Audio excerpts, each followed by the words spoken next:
An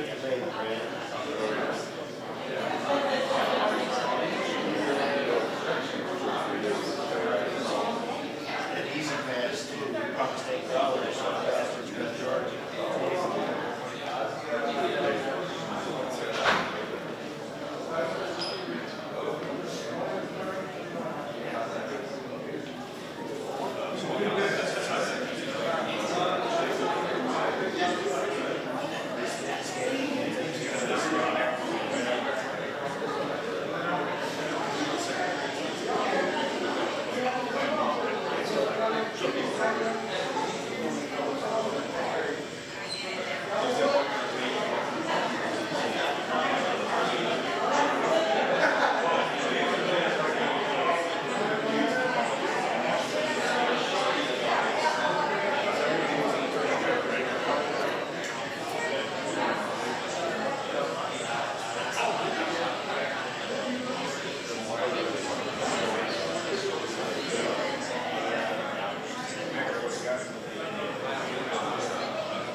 Maybe I ought to cover those up, you know, for right now. We already took pictures. Okay.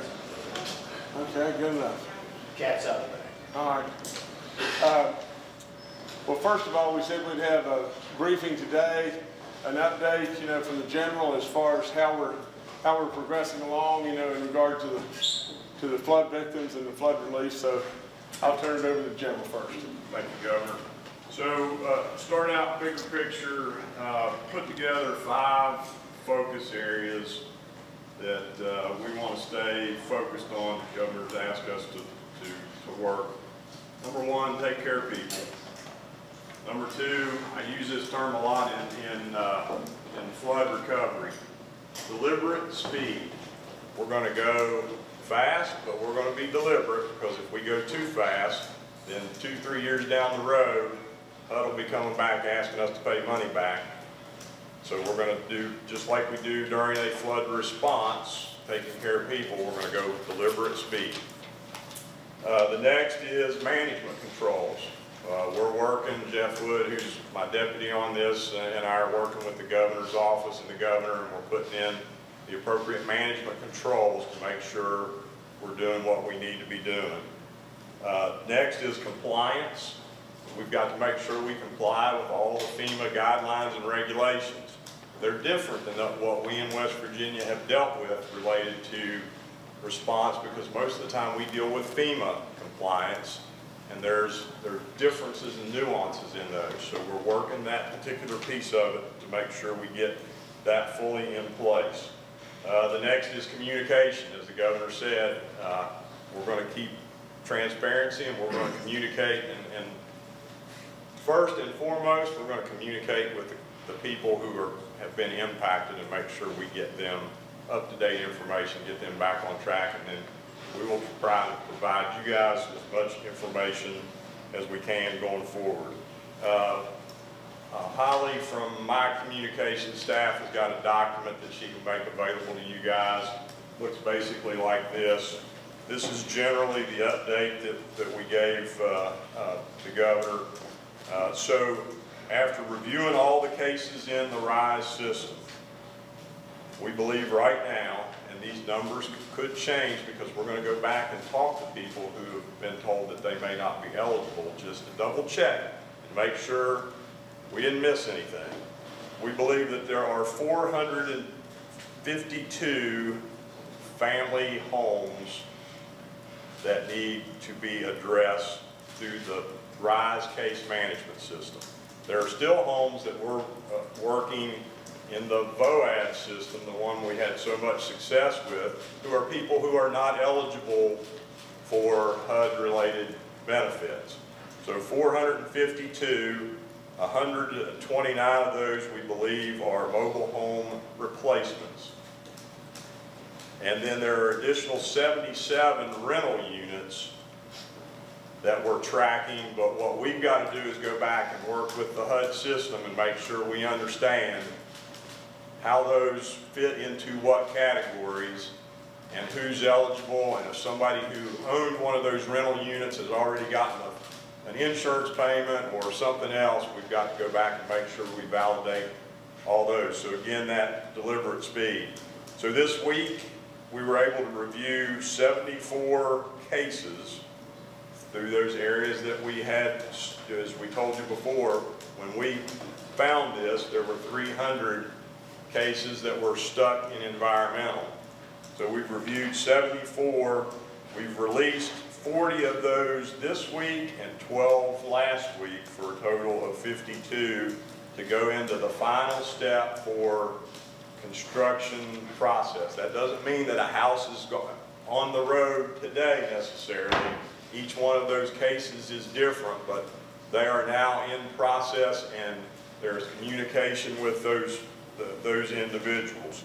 So that's an update of where we are on those particular numbers. A couple other things that to make you guys aware of, again, from a transparency standpoint, some of the issues that we're continuing to look at and tracking this. Duplication of benefits. That's where somebody may have received money from FEMA, was in the RISE system, didn't necessarily show that they received FEMA-related dollars. We've got to go back and adjust all that. Otherwise, if we went through and just pushed this and pushed that out to somebody, and we gave them the HUD housing, then FEMA's going to come back and say, hey, you need to write us a check back for the money, because that's not the way the system works. So again, deliberate speed and taking care of that. We found a couple of houses in the system that were projected to be launched out that actually sit not in the floodplain, but in the floodway. There's a federal requirement that you don't put houses back in the floodway. And number two, why would we put people back in a floodway, which is the fastest point in the floodplain at which water flows? So what we've got to do is go back with those particular cases and work with those families and figure out how we're going to address that through a buyout program and then a movement. So again, I'm trying to give you guys what we're dealing with to make sure that you guys understand the complexity of what's going on. Change orders. There are some change orders related to initial things that were in the system that had a change order to it, that by initial look, I'm not comfortable with being able to go back to the governor and say, hey, that's good to go. We need to look at some of those things. One of those relates to ADA compliance packages. So a mobile home unit's in the system, then there comes along a change order for an ADA compliance change order. Can you show me where the requirement is for the ADA compliance? Those are things that I want to make sure we get right, because again, what happens to us and what happens to the governor is 2 years down the road, HUD's coming back saying, Governor, you've got to pay money back because you didn't do this right. So again, goes back to why the governor did what he did to get us involved to work through this thing. I mentioned the 77 rental units that we've got to work through. And then, as I told you, we're going to focus next week primarily on, now that we've got the case management process flowing the way we believe it should be, we're going to focus on those management controls and compliance piece.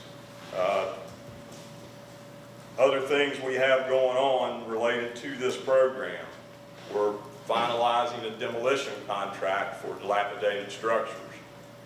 We'll work that through purchasing, hopefully get that out here expeditiously, because as the governor pointed out in one of the other events, you take those dilapidated structures down in those neighborhoods, it improves property values and it gets people thinking again that we're on the move again and we're cleaning up and we're moving forward. So we can't just focus on housing, we got to focus on that too, because it's whole of communities and making these communities whole for the future. The housing contracts that are in place with the contractors to build or replace the mobile homes were entered into last July for a 1-year period. So we've got between now and June 30th to work through the extension process that's available in those contracts so that we can keep the flow going. And we're also looking at and having some discussions is, do we need to put out for bid some additional housing construction contracts? All that's going on from a guard perspective, while at the same time, if it's okay, I'll brag a little bit on the guard. While we've got people in 19 countries, I've got units deploying in the theater, we've got airplanes leaving Martinsburg every week going overseas doing the medical evacuation mission. We're doing search and rescue training at Camp Dawson with our helicopters and our new Swiftwater rescue team, so that God forbid we have to respond to another one of these, we've got more capacity to get people out quicker. And working on training areas, and I'm trying to get, as soon as the governor has the opportunity, to brief him on some growth that the Guard's going to have in the future. So all those things going on, nobody from the Guard's complaining. We're prepared to execute what missions we need to. So, Governor, I'm happy to take any questions they have before I go to Challenge Academy. The general's got to leave, and so if we could direct any questions that you may have, you know, in regard to the flood relief or whatever to the general, you can, you know, please do. General, how much of a focus is there on any possible fraud or abuse? Because anytime you get millions of dollars in federal money, state money, you've got to look around the edges to see what's going on. And I didn't hear you mention any of that. Is that a guard thing, or is that since you're administering the program? Where does that fall in?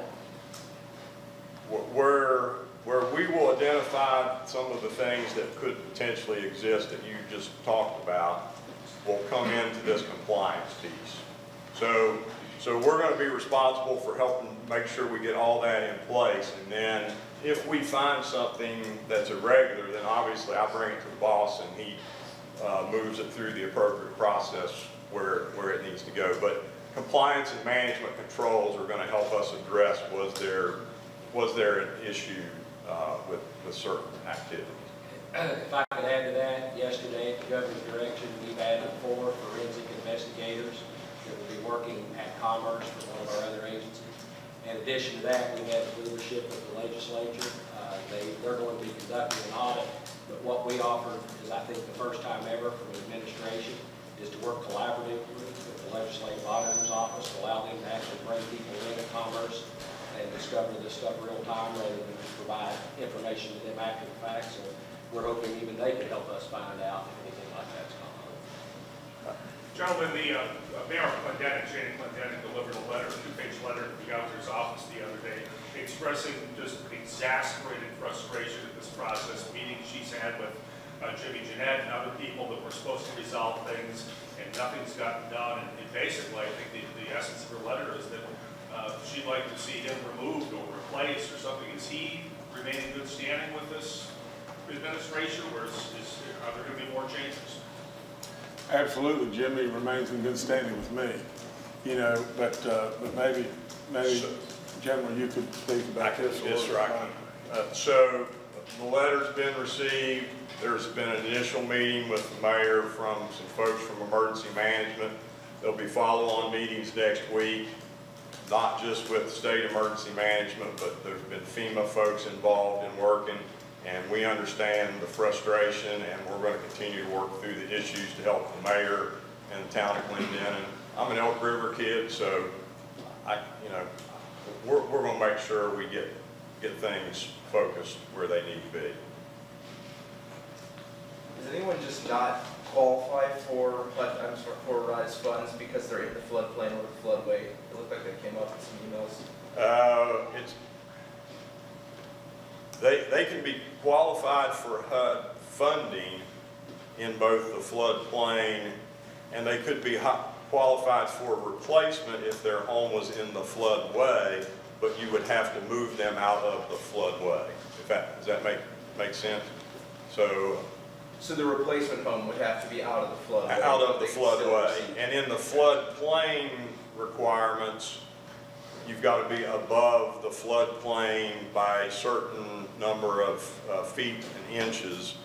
And the other thing that we have to pay attention to related to that, so people out there understand, is if you put homes back in the floodplain and you don't bring them up above the requirement, it impacts everybody's flood insurance rates throughout that entire area. If you put somebody in the floodway, not only are you endangering them in the future if we have an event like this, but you're impacting everybody's insurance rates in an entire area, normally a county at least. The HUD money that's been the topic of discussion was supposed to be administered by Commerce, which is why they're still involved. But how has it been for you as the Adjutant General of the National Guard to work with Commerce over the last week or so?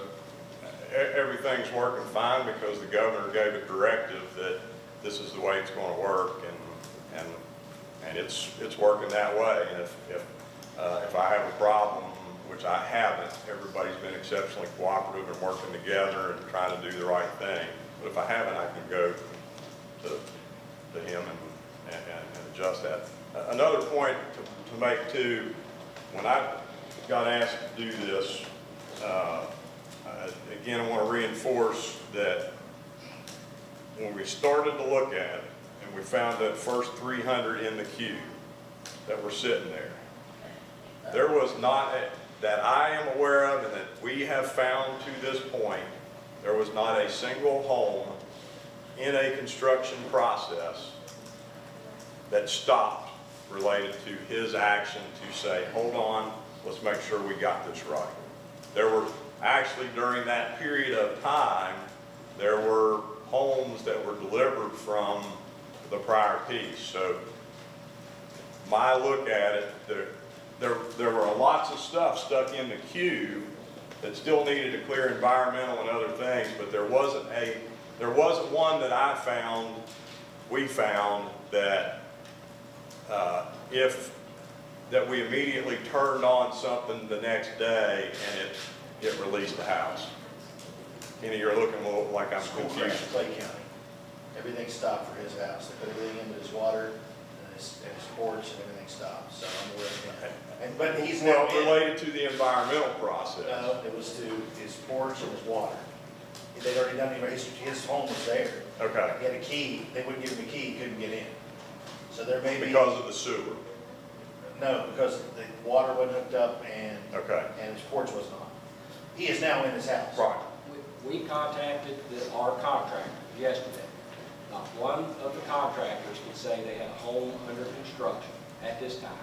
Now, it could have been one of the other programs. Like there's a couple others we can discuss detail. It's too complicated here, but under that, there was not one contractor that can say on February the 28th they had a home under construction, that they had one ready to go right now, that we turned and the switch is back on. But as we turned the switch back on, there was not one where you can say, okay, today we're going to start digging the footer. And I'll have Jeff look at that one, maybe I missed one, but in mass in particular, there was not a large number of, so the big hang-up was primarily 300 sitting in environmental review. That was everything from septic tanks to historical preservation to this Fish and Wildlife Service sign-off that when we dug into it, we found out we had the exemption from Fish and Wildlife, and it was sitting in a file, and it just needed to be pulled out and said, hey, this is clear.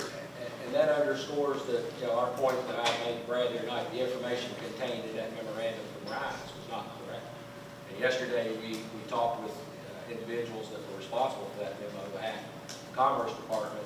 They advised that data came from a local person who was a contractor, that they weren't personally familiar with those numbers being accurate or not. They now know those numbers not to be accurate, although they say that it wasn't their intent to deceive, that actually would be the case. So, for instance, I told them, I said, tomorrow we're going to have a press conference. We'll put a van in the parking lot. We'll put the reporters in it, and I expect you two guys to come out and we're going to go for a ride and they'll show us where these homes are. They put their heads down. There are no homes. They're not ready. They're not there. So even if we put a pause and say, again, as soon as that was turned off, then today the homes should be there ready to be built. He'll tell you they're not in that system and ready to be built. So a couple other things, and Kenny, you mentioned it earlier and I forgot to bring it up. So Monday, Holly will push out to everybody. There is going to be, there was initially started and then somehow it turned off, but we're going to get it turned back on. There will be a fraud hotline number. And I will tell you that, we've had discussions about this. I appreciate the work that you guys have done, because you all push information to us that when we went to make this thing right, we didn't necessarily have visibility on. So I appreciate that piece of it. If there's more that come, Holly, you get a hold of Holly, she'll get a hold of me, and we'll work. We had a list from a number of different legislators who brought us, can you check on these? There was one particular case where we checked on, and we found out that the individual had purchased the property after the flood. Well, it's not eligible because it was purchased after the flood. So. All this discussion started with scrutiny of this foreign contract, which I think the scope was going to be trimmed and it was going to go back into action. What's the status of the contract? It's very near completion of that. The negotiations are nearing an end. We expect to make a request of purchasing in the next couple of days. Yeah, the scope of services are not going to be trimmed much. What was trimmed is the fee. Are you working just with Commerce through RISE, or because if you call Commerce for any kind of comment, they say contact General Hoyer, generally speaking. You're just working through the right here? I think I'm just the RISE guy. So they're still able to handle, should be handling other inquiries if we have any commerce-related questions. I would think, but we got so many conflicting things before. It seems like the general, which now is in charge and we're moving things forward like we've never moved before, he ought to be the one to answer the questions. Let me say one thing that both these gentlemen have said. I didn't have a clue that they were going to say it, but let me just dumb it down for me. Let's just think about this just a second.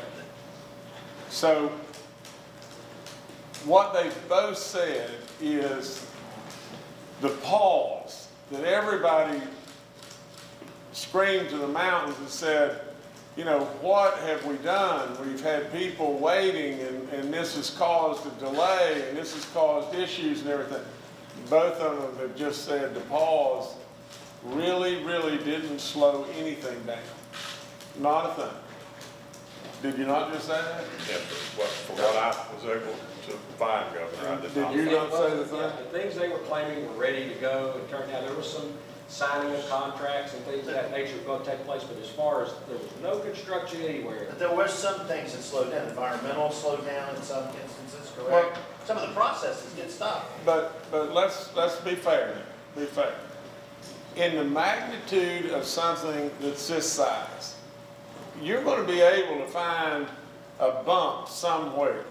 I mean, an exception somewhere. But let's just be fair, and let's just think, what did we gain by the pause? What did we gain? We gained millions of dollars that we're going to save for our state. No question wasn't about that. I mean, there's hands down millions that we would have thrown away that we can use for flood victims and use to help those that need help in every way. We guarantee we did that. The other thing we did is we uncovered all kinds of improprieties, to say it very mildly, you know, to where people were being told things that were not true and everything else. And we basically uncovered all kinds of things that now we are moving at a speed that wasn't being moved at before, you know. And in that, the pause, these people are saying, for the most part, for all that they know, for the most part, really and truly, the pause didn't really take away from anyone. And so, if we'll just be fair and say, well, was the pause beneficial? Was the pause the right thing to do? Well, of course it was the right thing to do. For crying out loud, it was the absolute right thing to do. General, you go ahead. Yeah. He's got to go. Good news, 139 kids are graduating from Challenge Academy today. 22 weeks ago, they were all dropping out of high school.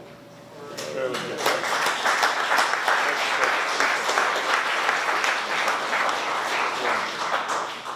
It's a great, great man, and all the things that he said about the Guard, we could be talking about him all day long. I mean, great man, doing a great job, and he's got his plate full, that's for sure. I really think what we probably should do is just let you ask questions now, you know, and yes, sir. Who's the new Commerce Secretary? Well, I don't know quite yet. You know, really and truly, I'm looking. We need to find somebody really good. And I may have missed this in some of the reporting that has been going on, or in the great scheme of things, but how do you get a $17 million change order that you guys had to pause to look at to change to 8 or 9 million or 10 million, and how do you get these? How does something like that get approved by somebody? I guess it was the general counsel. Yeah, it wasn't approved. Okay, but I mean, how does that even move forward? Was that a part of the problem? That was part of the problem. That the system failed? And again, I'd be happy to sit down with you and go through this in great detail. It's probably more we'd be here most of the morning for me to explain how things started from beginning to end. But the bottom line is the first part of that contract, which was phase 1 and 2, was done the right way. Then Commerce signed a $17 million contract without any review by our purchasing division or by the Attorney General's office. We discovered that and said, oh, you know you can't do that. When you say Commerce, all the way up to the secretary? It was signed by the General Counsel, Deputy Secretary. Deputy Secretary, General Counsel.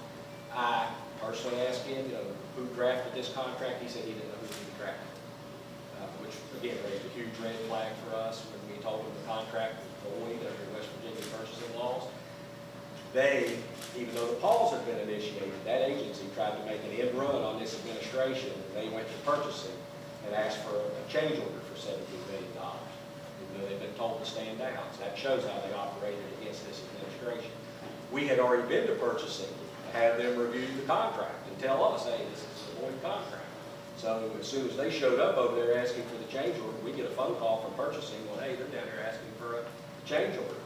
So we let them go through the normal process of what they do, and they are ultimately denied the change order, and Commerce is basically stuck in the water. And that's what we've been able to go back, and we hope legally negotiate something that is effective and legal, and also at the same time, as the governor said, is going to save millions of dollars in the kids. Oh, I'm sorry. I'm sorry. I'm sorry. Thank you. Okay.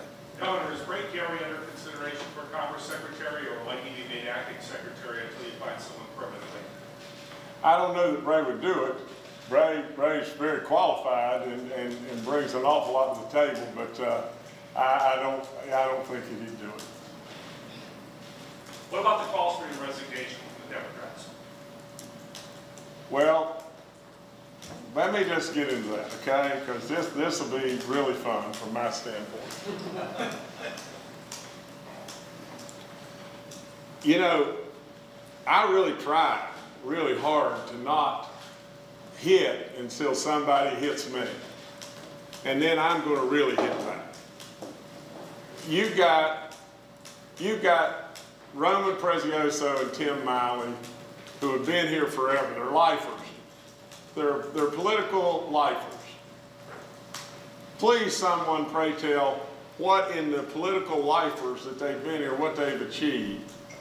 You know, this state, when I walked in the door, all these things right here.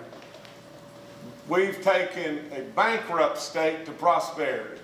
We've had total education reform. We've had a 5% across the board pay raise. We passed a Roads to Prosperity bond referendum that no one would have even tried. Nobody would have even tried. We passed almost $3 billion of road bonds that'll put thousands upon thousands of people to work and actually make our roads better, and passed it by 73% of the vote. A higher percentage of the vote than Donald Trump won in the state of West Virginia. Now just think about it. You know, we have taken on this drug epidemic. We sent the National Guard to Huntington when we had an issue down there. We exempted the veterans' retirement. We upped the correctional officers' pay. We put out the fire in Parkersburg. We've got an easy pass thing coming. We've got an entire tourism campaign that is completely different. We're going to find a solution to PEIA. We've got sports gaming. And I totally support medical marijuana. I can't read those over there, but there's a box full. Now I've done this in 17 months. I walked in this door 17 months ago, and that's what's changed. Now, if you would like me to just sit in there and do what's done in the past, but I'm not going to do that. I'm not going to do that. I'm all over this state all the time. I drive myself. All these things over here. I take no salary. I'm not on PEIA. I drive myself. I buy my own gas. I pay for everything for the state policemen. I feed them breakfast, lunch, and dinner. You know, I don't have parties at the mansion where it's on your dime. I don't fly on the plane unless it's an absolute necessity, and I've done that about 5 times. I've been on the state helicopter 1 time. Now, I don't believe in wasting the state's money. I didn't come here to waste the state's money. I came here to do all this. Now, some way, somehow, we miss this. And we got 2 full-time lifers that haven't done anything in my book. Nothing. Full-time lifers. Now, what does it sound familiar to? What does it really sound familiar to? Here's what it sounds familiar to me. It sounds familiar to President Trump. President Trump has gone out and put this country on a pathway that is unbelievable. Obama ran us off a cliff for 8 blooming years in every way under the sun. almost tripled the federal debt, absolutely ran us off a cliff in every way, stagnant, everything coming or going. President Trump, the stock market's at 25,000. He's over negotiating with the North Koreans. For crying out loud, jobs are coming back. Jobs upon jobs upon jobs. What's it sound like? It sounds like West Virginia, doesn't it? And you know what Roman and Tim sound like? They sound like Chuck Schumer and Nancy Pelosi. Now my dilemma on this is just this. I couldn't really figure out whether Roman was Chuck or Nancy or Tim was Chuck or Nancy. That's my biggest dilemma here. Which one is which? But you know I figured it out. And here's how I figured it out. Because Roman carries in his wallet a picture of when he played high school football in his high school football uniform, and he dies to show it to everybody coming or going. He showed it to me twice. So really and truly, I guess if he was a football player, he needs to be Chuck. And Tim will say is Nancy. Now, and so in my world, that's all they do. That's all they do. This is my world. This right here is my world. You know, Tim and Nancy can stand and throw the rocks all day long. That's my world. On day one, when I walked in here, I said we need to have on day one, I said education should be our centerpiece.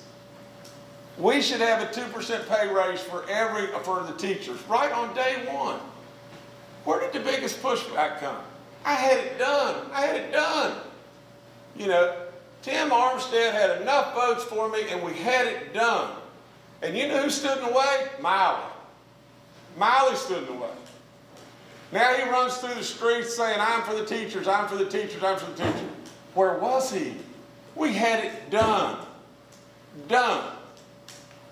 Now I'm going to tell you, you got a great man right back there in President Carmichael. You got a great man wherever he is in our speaker, the Speaker Armstead, and we've got a lot of good stuff that we've accomplished here in every way. You've got a lot of great Democrats in this state. I've said over and over and over, you do not need to be a Democrat or Republican in this state. We need to all be West Virginians. Now listen to me, and listen really good. At the end of the day, too many people have been here. Too many people have been here too long. If someone needs to resign, it's probably Miley and President Oso. You know, really and truly, I've been said I'm sick, I'm going to resign, I'm going to do this, I'm going to do that, and everything else under the sun. I just keep my head down and keep turning out results for you. In all honesty, just to tell it like it is, the most recent result is just this. Every day those people going in that Pleasance power plant up there, that plant would have been closed hands down if it weren't for my relationship and me with Donald Trump. Hands down. It'd be over. That's all there is to it. The coal deal that I've got in front of the president right now that you read about in the Wall Street Journal or Bloomberg or whatever like that, where'd that come from? I put it right in front of you the other day. That's what I'm supposed to do. I'm supposed to do that job. I'm not supposed to stand back and say, oh, the governor ought to resign because of this or that. I'm telling you right straight up, the pause didn't do anything but help us. And I'm telling you just straight up, that's what I've done right over there. Now, it doesn't matter if I do it in the back of a Suburban or I do it on top of the dome. I don't go anywhere. I don't leave this state. I don't go to my yacht. I don't go anywhere, ever, ever. I'm here 24/7 all the time. I don't go home on the weekend and don't take calls until Monday. I don't do that. I'm available 24/7 all the time. And you know what I do? I get it done. I get it done. Now, you can say what you want. President Oso can say what he wants. One other thing, and that man right back there, and this is absolute truth, we were at the last day, at the last hours of the first session that I was here. We had a deal. We had a deal. Twice during that day, Roman was in my office. Twice. And I discussed things with him and everything else. And at 11 o'clock, Craig Blair comes running in the thing and says, the Democrats are all going to vote against this. Absolutely, there was almost every single item in it that was directly directed at the constituents of the Democrats. I ran upstairs and said, what in the hell are you doing? I was absolutely furiously mad, and I don't get that way almost never. Almost never. Now, and you know what they said? Well, if we do this, we don't know if we'll get reelected. Is that what you want? If that's what you want, really? Then you're going to be 50th forever and ever and ever and a day. It took a lot of courage for Mr. Carmichael to step out and do what he did that night. And really and truly, we threw it right in the trash can. Did we not, Mitch? Threw it in the trash can. Now, no, it's not right what they're doing. It's not right what they're saying. That's what's right. The other thing I would say to you is just this. You find something. You find something that I've told you that we should do in this state. Find something that I've said that we should do. Find something that is the wrong thing. I said we ought to tier severance tax on coal and gas. Wrong? You know what? We screwed it up. We had everybody on board. We should have done it. I said we ought to put a 5% buyer's fee. We had the contractors behind it on all the successful bidders on all the road work. And then bucket all the money and use it to combat the drug epidemic. We let it go. You can't win them all. You can't win them all. But for crying out loud, I'm not going to tell you something that's not right. Yes, sir. Is everything on there accurate? I mean, I'm looking at state auditor data now that says you didn't take a salary last year. Well, It all back to the Department of Education, every bit of that. It goes directly, in fact, it goes directly from his pay account here over to the Department of Education. How many Direct days did you deposit. say you took? And I'll say this, that is the auditor's issue. He tried to waive the salary, they wouldn't let us. We tried to run legislation so he couldn't have to take a salary. They killed it upstairs in the Senate. So now he has to, then he had to start writing checks back to the Department of Education. We finally got the auditor's office to agree to do direct deposit over to the Department of Education. So every net of his salary goes directly over there to the working programs in the schools. And again, he would give his gross. So they're getting after tax money, but that's not his doing. That's the doing of these other agencies that wouldn't go along with him giving back every dime of his salary. Governor, how do you square all this with the constitutional requirement that the governor reside in Charleston? I'll let you answer that. There's domicile and there's residence. That mansion over there, I know this man's got furniture in there, he stays in there. If he wants to go back to his house in Lewisburg, I know prior governors went back to their homes on weekends and evenings. So I'll tell you that I think he declared this as domicile right here. Again, I just go back to this, you know, why do you want me to spend the state's money? Why do you want me why do you want to craft me into something that basically is what we've done in the past and it's not gotten anything done? Why do you want to do that? You know, I mean, we've proven how to be dead last. We got that down pat. For crying out loud, it's high time, you know, that we just, I mean, the world now truly respects America. And there's all kinds of wonderful things going on. The nation is beginning to open their eyes to West Virginia. Same thing. It's exactly the same thing. The way I interpret the Democrats is they were asking you to be not only physically present, but mentally and emotionally present. And one example that they gave was that there were people out in communities who were frustrated with RISE in the Commerce Department, but who were calling the governor's office to say, we've got this red tape, I don't understand, they haven't gotten back to me. And I took the Democrats' view to be that if you had been here, you might have overheard, someone might have approached you to say, look, there are problems that go back months with people calling. I mean, you have to understand the way the process works. You know, we have a constituent service here that takes those calls. They are trained to direct those calls to the responsible agency. If somebody calls in here and says, hey, I'm having problems with getting my driver's license, they call DMV and see if they can facilitate that being corrected. Nobody in this office physically goes down to DMV and takes the driver's license picture, right? So as these calls were coming in, as those emails showed, they were being directed over to the RISE program. And they were being directed over to the RISE program well before the pause. So we had every reason, and that goes back to the underlying thing the Democrats are saying. At the same time, they're putting the blame on the administration, and they're extolling the virtue of the secretary.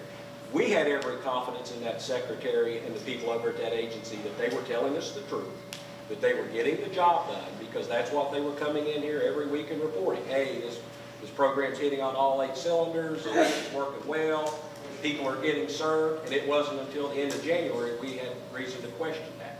And then we peeled back the layers, we saw there's some real problems over there. So we had every reason and every justification to rely on the information that the leaders you put in place are telling you the truth. So everything that came in here went to where it was supposed to be taken care of, and we had every reason to believe it was. The same instance with the thing at Clendenin.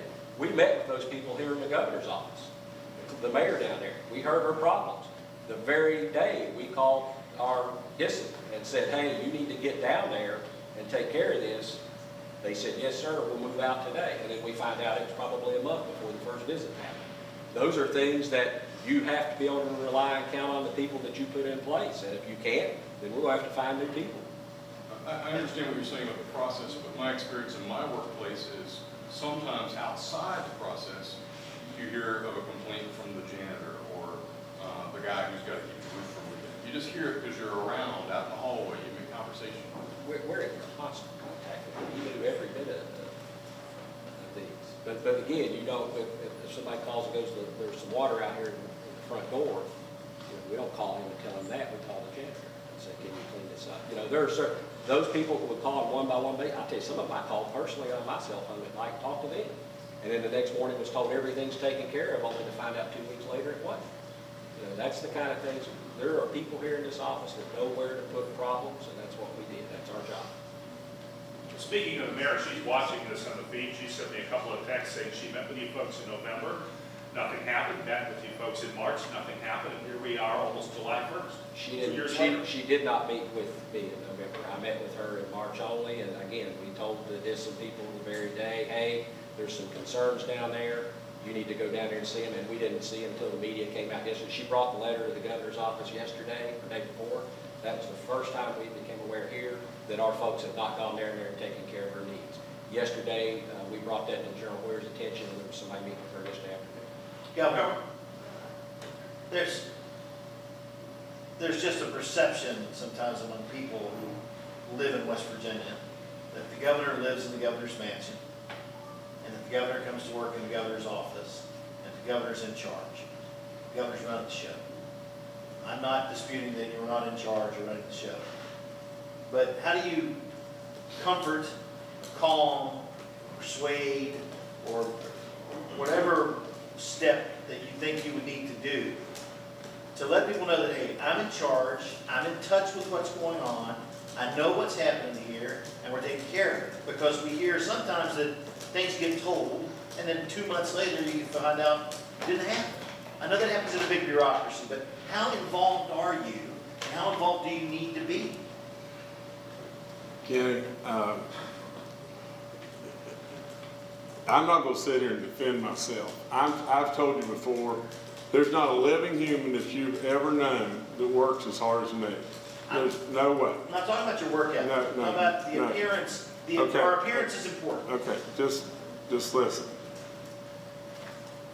If you want what we've had in the past, you know, then be honest and say, we're going to sit here we could very well be sitting here and saying, oh gosh, we're going to have to close Concord College. Oh gosh, you know, we're going to have to cut the teachers. We're going to have to go to a 70-30 PEIA.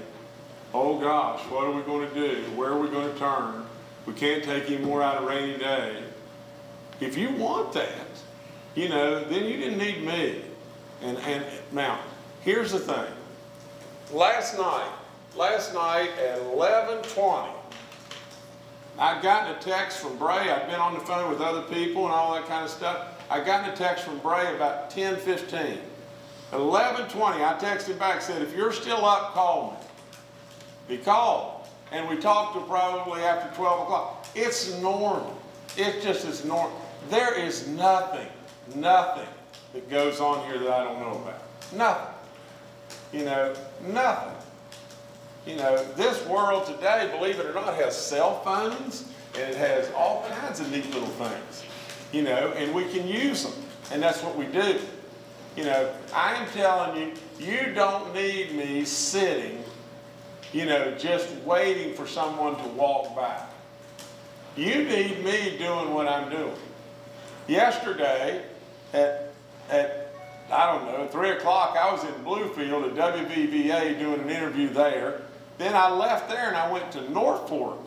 And you know what I did? I went down there to look at the gymnasium where Jennings Boyd won all those basketball championships, and to see if we could do a dedication to a bridge down there, call it the Blue Demon Bridge, and do something to try to help those people down in that area of the world that are hurting beyond belief. You know, now, when I left there last night, when I pulled into my driveway last night, you know, it was 10:30. Now, look, if you think you can keep up, you know, I challenge any of you, keep up, keep up. There's nothing, there is not one single stone that happens here that I don't know about if my people will tell me. Now, if I'm sitting in that office, they got to tell me too. That's all there is to it. Governor, many people view Woody Thrasher as the point man of the China energy deal or memorandum of understanding or whatever this is going to be. With him gone, is it possible this thing's going to fall apart? A lot of people thought he was the linchpin in making it happen. Well, yesterday, and then I'm going to turn it over to Brian, because that's a really important question. But yesterday, I don't know if you could call it the head of the Chinese delegation, got in touch with Austin Caperton, because Austin had been over there on trips, and he wanted to talk to me, and I got on the phone with him, again, using that remarkable thing that we have in the world, the phone and everything, and I got on the phone with him from McDowell County. And at that point in time, I assured him, wait a minute, where's my phone, Pam? Bring me my phone. I assured him that things would proceed ahead exactly like they have been in the past. I'm going to read you this.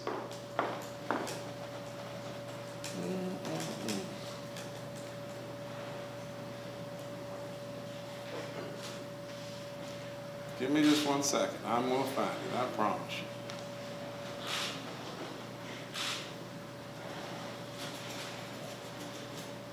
This is text from me. Come on, Austin.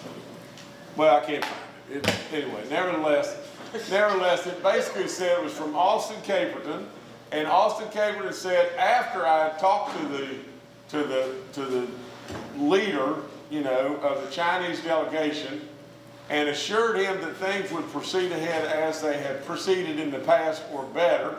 Austin's text back was, and I think the fellow's name was Lind, L-I-N-D, but he texted back and said that this physician, this Mr. Lin, after my discussion with him, he passed it on to his superior, and his superior was ecstatic about us being able to continue with what we've done in the past.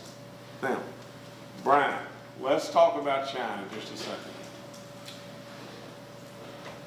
Underlying all of this and how the horn came to light, our office was already conducting an investigation into Commerce on some matters that had to do with China Energy. Nothing of China Energy is doing. It was internal to the Department of Commerce. Those matters have now been turned over to the U.S. Attorney's Office, although it was the opinion of the special attorney that we hired under my office, and my opinion in looking at it as a former prosecutor, that perhaps those things weren't criminal. They were certainly improper. We turned that over out of an abundance of caution. So you saw legal bills that everybody wrote about that said, oh, this was all about the Horn project and all that. That was not correct. That attorney was working mostly on the China piece. And what we had was we found many ethical issues over at Commerce because of the way the program was being run. There was a program called Excel, where individuals were allowed to come into that program that had inherent conflicts of interest. Those conflicts of interest became manifest, so we were able to stop that, tamp that down.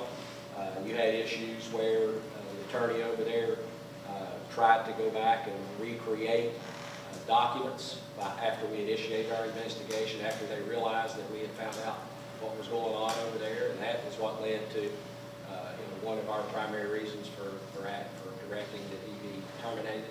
So that information that got put out over there that he was nudged out, that's not accurate on several occasions. The secretary was advised to terminate his employment. We would find out again. A week later it hadn't happened. A week later it hadn't happened. Finally, our office had to direct the secretary in writing that person be terminated. So these are things that we were already working on, and that's when the Horn project, the RISE project came into our vision, and we continued the investigation on into that. So I'm happy to discuss more of that. It's, again, an all-day story. I'd be happy to discuss it after this when anybody wants to listen. I'm a little confused. Are the legal issues you're raising regarding China Energy, or the No, they have nothing. No, China Energy had nothing. Nothing is wrong with China Energy and its agreement with the state of West Virginia. This had to do with internal problems at the Commerce Department that caused us to initiate an investigation regarding employees over there and how they were running some of their programs. You've turned information over to the U.S. Attorney's Office for possible criminal Well, prosecution? again, it's the opinion of a former U.S. attorney and I that it didn't appear there was really a criminal intent. But that's something that the prosecutors will have to look at. That's not our job. Our job was to initially go in. It's like if you hear noise in your yard at night, first thing you do, you look out the window. You don't call the police first thing over the noise in your yard. The governor directed us to go find out what's going on over there. I want to be transparent as possible.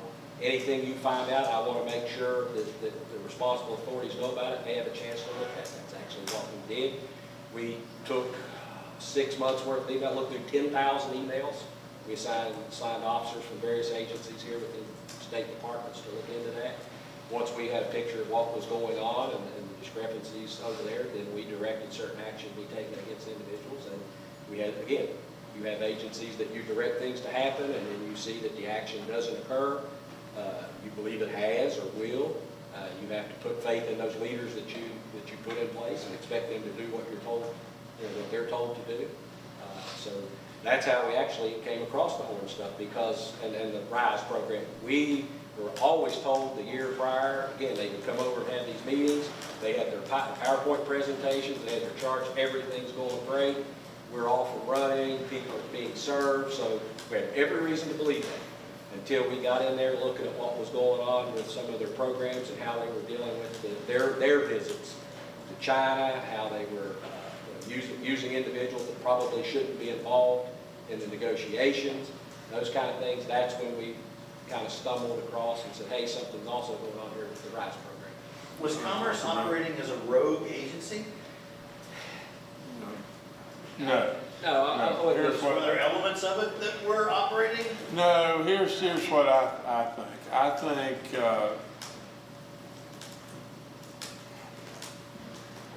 I think people, just to tell it like it is, a lot of times people can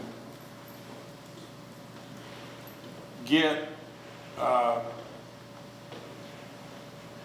in a position and things start developing into where you're big timing everything, and you're running in a lot of directions, and I mean, I think you should talk about the payback of monies too. It was a situation, I would suggest, of ends justifying the means, corners being cut to get to where they needed to get to, and what, quite frankly, appeared to be, an entrenched, don't call it bureaucracy, but just a way of doing business that had predated us, that rolled on over. It's like, what we're doing is great things, don't bother us. We got this, but details were being missed, ethical obligations weren't being followed. We got in there and figured out what was going on. We put a stop to that too. In addition, there were state monies that were spent unlawfully. He directed that we asked those individuals and those companies to pay that money back, and that money's been paid back to West Virginia. And I would suggest that you probably had instances in past administrations where just losing money here is just another Tuesday. So hopefully somebody won't find out about this. That's not the way he tells us we operate. We operate $23,000 travel-related expenses, and that's been paid back to the state of West Virginia every dime. That happens because he says that's not the way we do things around here. People don't take what they don't deserve or what they're not entitled to. And that was the charge I got day one here from him, that we're always going to be transparent. We're always going to let people know what's going on. Again, one thing led to the other, and we found out more about this rise than we probably were expecting to. All information we were getting up until the point we realized something was wrong is it was operating perfectly. We clearly know from the general's interview that it wasn't. Check with this investigation, I thought it was the foreign contract change that caused you guys to start looking at certain contracts. We were already in commerce under. Actually, that's the thing you don't know. Here's the thing. We were already investigating commerce. What triggered you to do that? Again, it's an all-day story, how it started. I'd be happy to, anybody wants to write about it. You can't tell us the general, just like that. We received a press release regarding the loan guarantee that's been associated with the gas hub that had nothing to do with China Energy. The individual associated with that is an outside party, but had also been working in commerce, or working with commerce. We heard some information in that some things didn't make sense, and we started looking into that. And again, one fact leads to another, and then that caused us to go, well, why is this person behind the curtain at commerce if they're an individual on the outside? That created an ethical dilemma. And from there, that's when we started getting the email capture to see, okay, what's transpiring over there between all these people. And it became aware at one point, commerce had pretty much looked like given the China strategy the lead in that to a person that did work at commerce. Who's the person? It's a company here in Charleston. Again, I'd rather. Governor, are more changes? Still, given it's down there in Charleston, I don't. Are more changes coming to commerce? I'm sorry? Are more personnel changes coming in commerce? There's more realignment. There could be more personnel changes, yes. More terminations when you say changes? Yeah, it's possible. But I don't want to commit to the deadlines of like, we've been getting calls, like you said, 5 days. I want to see some more people fired. So But I mean, there could, we're not doing it. We're going to investigate. the review is continuing. Yeah, as we had said, phase one of this was stop the problem. Here's the whole thing, and I welcome you to do this. I welcome you in every way, because I am an absolute open book. I welcome you to look under every rock, under every curve, under everything. You're not going to find something that I do that's not right. You're not going to find anything. Now, and I will promise you this, if I see stuff here that's not right, we may have, in the past, for crying out loud, I'm not casting stones and said, well, we did this in the past, this in the past. A lot of this business as usual that we did in the past. Just think about it. Somebody be fair. The people of this state don't deserve us taking advantage of it. The people of this state do not deserve us to take their money. They deserve somebody that's going to stand up and say, that's not right. And I'm not going to stand for that. That's exactly what I did. When we found out there was something that didn't look right about the China situation, we started an investigation. And we brought everybody on board. We brought the Legislative Oversight, the U.S. Attorney. We brought everybody on board immediately because we didn't like what we saw. The people abusing the state airplane or abusing this, everybody just, running here and there and doing their thing. Things that we didn't think were right. People that were there at China maybe representing their own special interest. We didn't think it was right.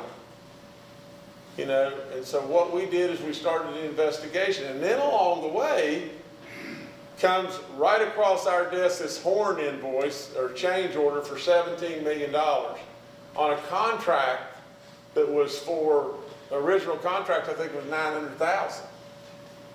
How do you have a contract for $900,000 and a change order for $17 million? I mean, guys, I just didn't roll off the pickle truck yesterday. I mean, for crying out loud, that throws up every antenna in the world to me. And I said, what are we doing here? And then we even got pushback from Commerce. Oh no, it's good.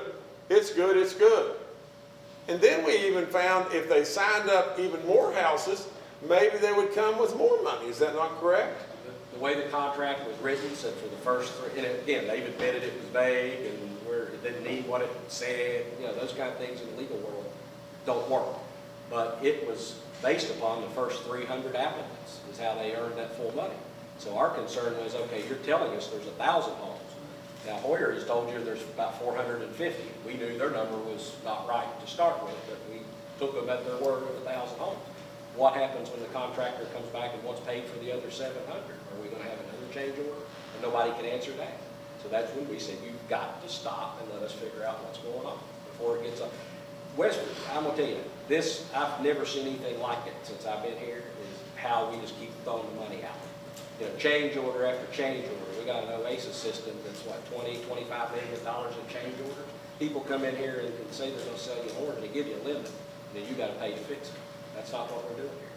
There are 3 people out of Commerce. Are there anyone still working that can push back to those questions about the contract? Sorry, I didn't hear the first There are part. 3 people out of Commerce. Are there anyone still remaining that can push back to your scrutiny of the contract? With regard to the RISE memo, we understand as of yesterday afternoon that Secretary Thrasher had directed the memo be produced. It appears to give us information in the administration. However, the information, as I had said, was the data that said there's 55 homes under construction and all that. That was provided by the contractor, the local person. The local person is not in West Virginia anymore. The contractor has removed that person from West Virginia at our request. When we, the senior staff, traveled to Washington, D.C. to meet with the Assistant Secretary of HUD, now remember that's supposed to be an internal memo. That memo was in the hands of the HUD representatives in Washington. So obviously that memo had been leaked to HUD in an effort to, again, sabotage the administration. I had identified the person over there that did it. His excuse is, well, I thought HUD should be updated on what was going on. Now clearly HUD, and I advised them yesterday evening, they were given false information. And that goes to, I had the story that you've been posting documents online, and the story was referencing my letter and saying that HUD had been misinformed and that wasn't the state's intent. That letter was directed, and I don't know if, I assume you have a copy of the HUD letter that came into Woody Thrasher. Down in paragraph 3 of this, HUD is telling us they've heard that West Virginia intends to take that grant out of that agency and move it to another, and we also intended to take the money away from the housing and move it into economic development. We had never made those decisions. So somebody disclosed to HUD, assuming out of Commerce, that the administration had made these changes. Nothing could have been further from the truth. So that's why my letter said what it said, and that's why we made the trip to Washington. So it's very clear that it appears they realized the wheels were coming off when we stepped in and said, you've got problems, and they just tried to push the gas and make it across the finish line, hoping if houses got built and things started, we would back down. Can I backtrack to the $23,000 Yeah. that was paid back? Who paid that back? The company that individual's employed by. Which company? What business was It's a business here in Charleston, and with that stuff sitting downtown, I would rather not get into names of individuals that are within government, but I'm happy to share the story without. Transparency. Full transparency. Well, again, I don't feel like I'd be comfortable discussing and disclosing the name of someone that's not involved with state government. If it's downtown and they might be looking into it, I don't want to put names out there like that. But I could tell you as far as our agency goes, the Commerce Agency, there were people in there, and I don't care to share those because they work for the state of West Virginia. But I don't want to, and if they say it's okay, I'll at some point maybe disclose that. I just don't want to put out stuff that I maybe shouldn't. What were the flights? Where were they to and from? I think what the governor's referencing is just the overall use of the state plane from Commerce just to fly to like Morgantown to apparently like have meetings, fly back. You know, like one person, two people might get on our state plane and fly up there at a cost of $3,000. But I can tell you, everybody in the governor's office, if we have to drive to Morgantown, if we get in our personal cars and drive up there. You know, so it's just that, you know, he said, big deal kind of thing going on where, you know, we fly, you know, just abuse of what we think is our state resources. We have a flight where we flew some people to Chicago that we're looking into. We have, you know, just every time you spend $1, every single time you spend $1 in this state, and there's billions that you're spending. And so $1 doesn't seem much to the billions, but $1 seems to me to be a lot to somebody out there on the street. We shouldn't be doing it.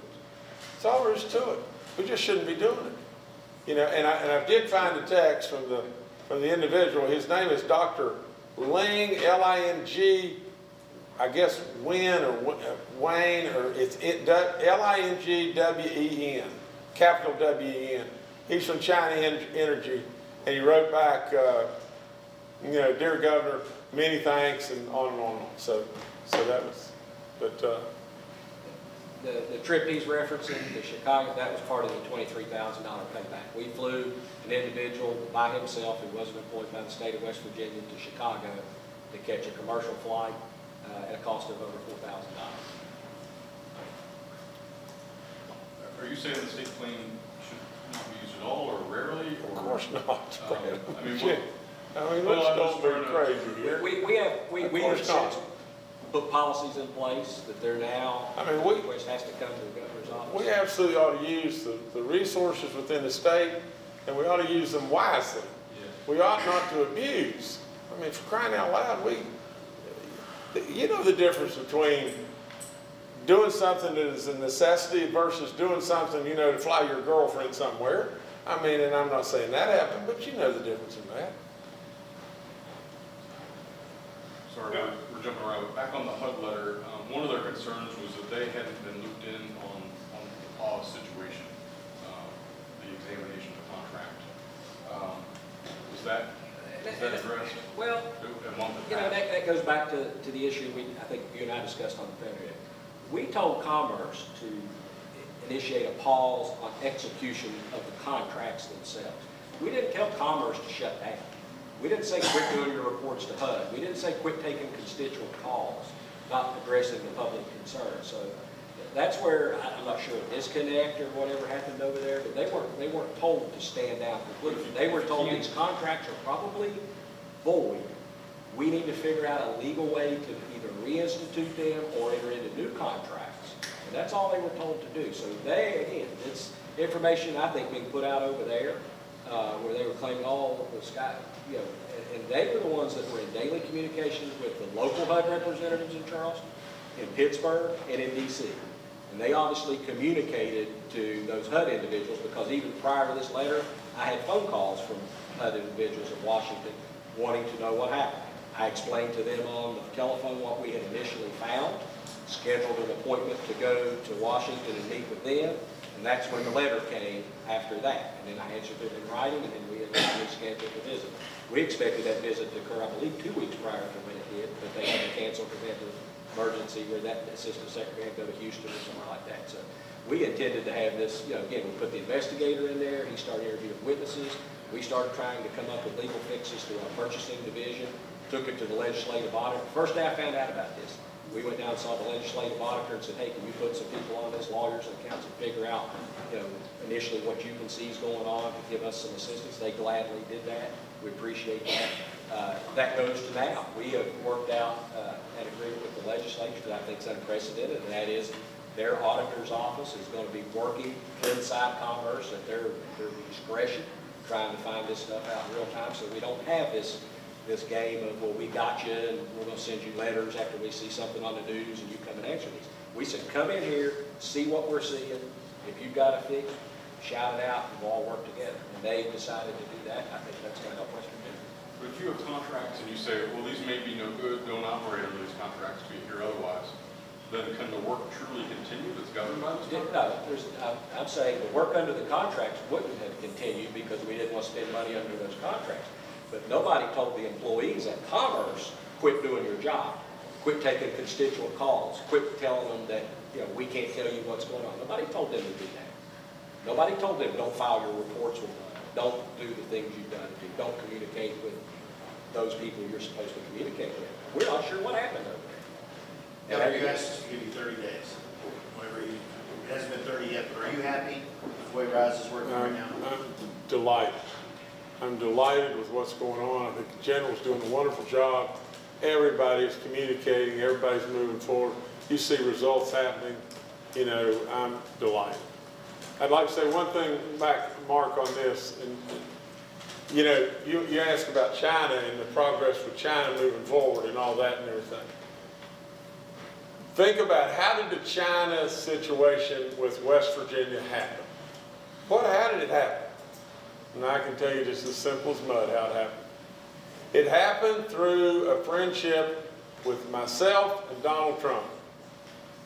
Donald Trump realizes wholeheartedly that China has a terrible trade, or we have a terrible trade imbalance with China. And he is on those people and on those people like stink on you know what. And absolutely, he is pushing them to invest and do things to bring that trade imbalance in line. So how does West Virginia come into being? I mean, do we really think it came into being from our Commerce Department? Of course it didn't come into being because of that. It came into being because of the relationship between the two of us and the president really trying to help his friend and help what he loves, and he loves West Virginia. That's how it came in line. Well, we haven't lost one thread of that. Not one thread. We've still got a president, we've still got a trade imbalance, and you still got your governor. Now, what we've got to have, and we don't want to deny the good work that Commerce did or that Woody did, because people, they did do good work. You know, there was too many problems and too many errors and everything, and that's why we had to do what we had to do. A really tough decision, a good friend, you know, a tough decision, a really tough decision. But nevertheless, everything is, all the pieces to the puzzle that were there in the beginning are still there right now, and we'll find an adequate replacement. The show goes on. The show goes on. That's what you do. All right, speaking of the president, I got a text saying he's made a commitment to play the Pro-Am at Greenbrier. Is that true? You heard from him? He's done what now? That he's going to play in the Pro-Am at the Greenbrier Classic. Huh. Well, no, I don't think he'll do that and everything. You know, the reason he's going to do that is because there's no way in the world that he can play in a Pro-Am anywhere. Nobody could possibly protect him with all those people around it like that. It couldn't be done.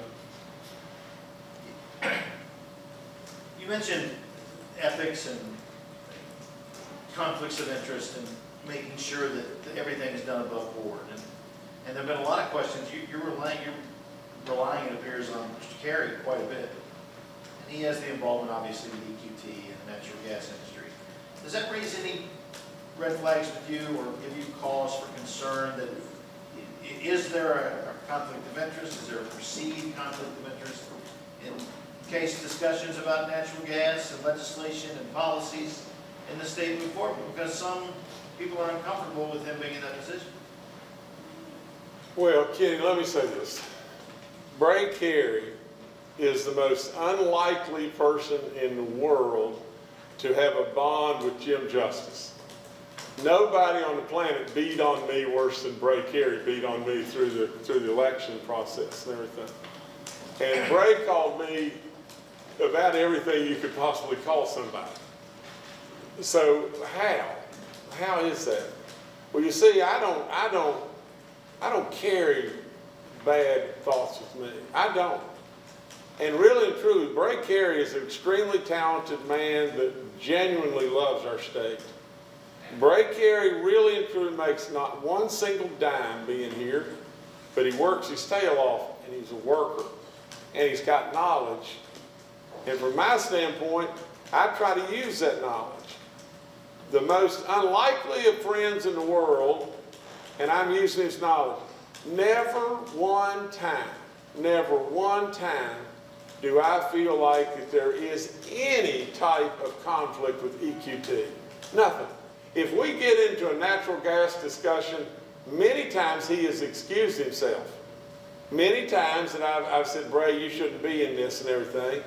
But really and truly, never one time has he asked me to do anything that I would remotely think that it could be tied to a favor or anything toward EQT.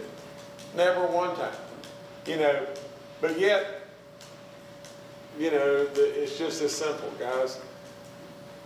You've never had a governor that has this many tentacles, and all through everything that I have, you're going to always be, I'll never possibly be able to please you on every single thing all the time.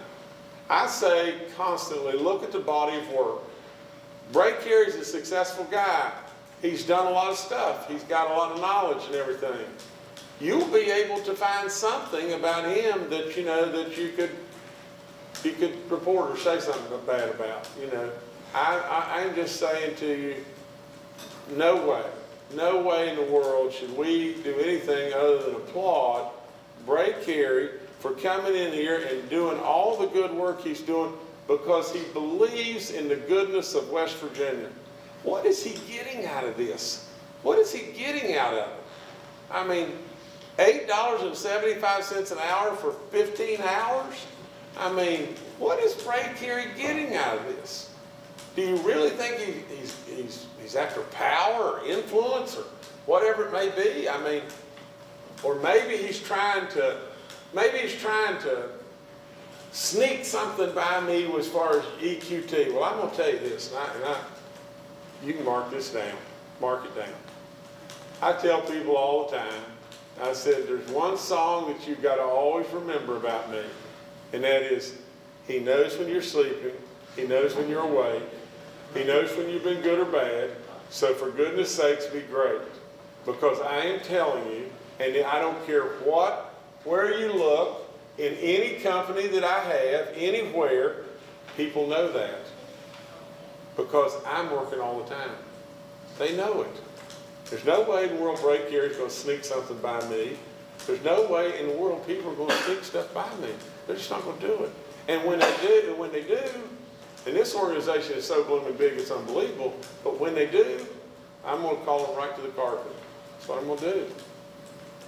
But does he work more than 15 hours a week? I mean, I heard his time card say he works 15 hours a week. He seems to be here an awful lot. Well, I tell you, he could probably file a claim against us because he works, Bray probably realistically works 80 hours a week.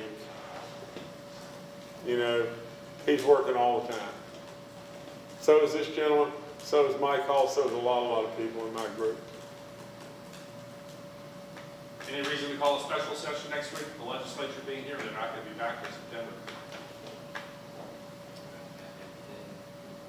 We don't really have anything. Yeah, we don't have anything that we've had enough interest in that anybody's made us. I really hate like crazy that we keep stumbling around over this medical marijuana. You know, I'm a real supporter of it. You got people out there that really are probably could use the help, you know, that are hurting, and I hate that we keep stumbling around that, but we're kind of waiting on federal government and people to guide us on that. But I don't think there's anything right now. Okay, guys. Thank you. I've answered every question. Thank y'all.